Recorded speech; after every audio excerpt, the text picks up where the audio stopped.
Hello friends, मेरा नाम है सुमित चौधरी और आज मैं आप सबके लिए लेकर के आया हूँ एक बहुत ही इंटरेस्टिंग सी स्टोरी। तो चलो शुरू करते हैं। एक जंगल में कुछ जानवरों ने स्कूल शुरू करने का फैसला किया। छात्रों में एक चिड़िया, एक गिलहरी, एक मछली, एक कुत्ता, एक खरगोश और दिमागी तौर पर कमजोर ईल मछली को शामिल किया गया। अब पाठ्यक्रम तय करने के लिए एक बोर्ड बनाया गया। बोर्ड ने तय किया कि छात्रों को बहुमुखी शिक्षा दी जाएगी और उन्हें पेड़ पर चढ़ना, तैरना, उड़ना एवं बिल खोदना सिखाया जाएगा। हर जानवर को सभी तालीम हासिल करने की पाबंदी थी। चिड़िया उड़ान भरने में माहिर थी और उसने इस विषय में ए ग्रेड हासिल किया, लेकिन जब बिल खोदने की बारी आई तो वह अपनी चोंच और पंख तोड़ बैठी और असफल साबित हुई। इस नाकामयाबी का उस पर ऐसा असर पड़ा कि जल्द ही उसे उड़ान भरने में भी सी ग्रेड मिलने लगा और पेड़ पर चढ़ने में तो वो बिल्कुल फेल हो गई। और गिलहरी पेड़ पर चढ़ने में काफी कुशल थी, लेकिन वह तैरने में असफल हुई। मछली सबसे अच्छी तैराक थी, लेकिन वह पानी के बाहर नहीं निकल सकती थी, इसीलिए बाकी सभी विषयों में भी फेल हो गई। कुत्ता स्कूल ही नहीं गया, उसने फीस भी जमा नहीं करी और प्रबंधकों से इस बात को लेकर के झगड़ता रहा कि पाठ्यक्रम में भौंकना भी शामिल किया जाए।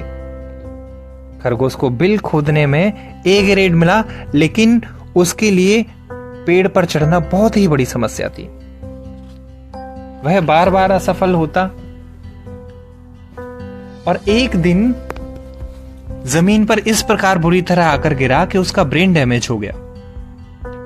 वह बच तो गया, लेकिन उसके दिमाग पर ऐसा असर पड़ा था कि उसे बिल खोदने में भी दिक्कत होने लगी और उसे इस विषय में भी सी ग्रेड मिलने लगा। आखिरकार दिमागी तौर पर बीमार इल को, जिसने हर काम आधे अधूरे ढंग से किया था, कक्षा का सबसे उत्तम छात्र घोषित कर दिया गया। बोर्ड खुश था कि हर छात्र को बहुमुखी शिक्षा मिल रही थी, लेकिन सही मायने में बहुमुखी शिक्षा छात्रों को जिंदगी के लिए इस ढंग से तैयार करती है कि उनमें मौजूद किसी क्षेत्र विशेष से संबंधित योग्यता और क्षमता भी बरकरार रहे। अर्थात इस कहानी का यह अर्थ निकलता है कि हम आज के युग में बहुत सारी चीजें सीखना चाहते हैं, लेकिन उन सारी चीजों को सीखने के चक्कर में कहीं हम उस चीज को पीछे छोड़ देते हैं जिस चीज में हम पहले से निपुण होते हैं,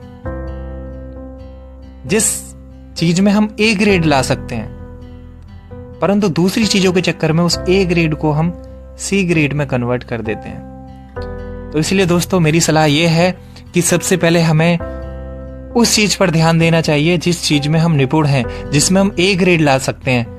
बाकी सब चीजों पर ध्यान देना चाहिए, लेकिन इस तरह से नहीं कि हम उस ए ग्रेड को भी सी ग्रेड में चेंज कर लें। Thank you.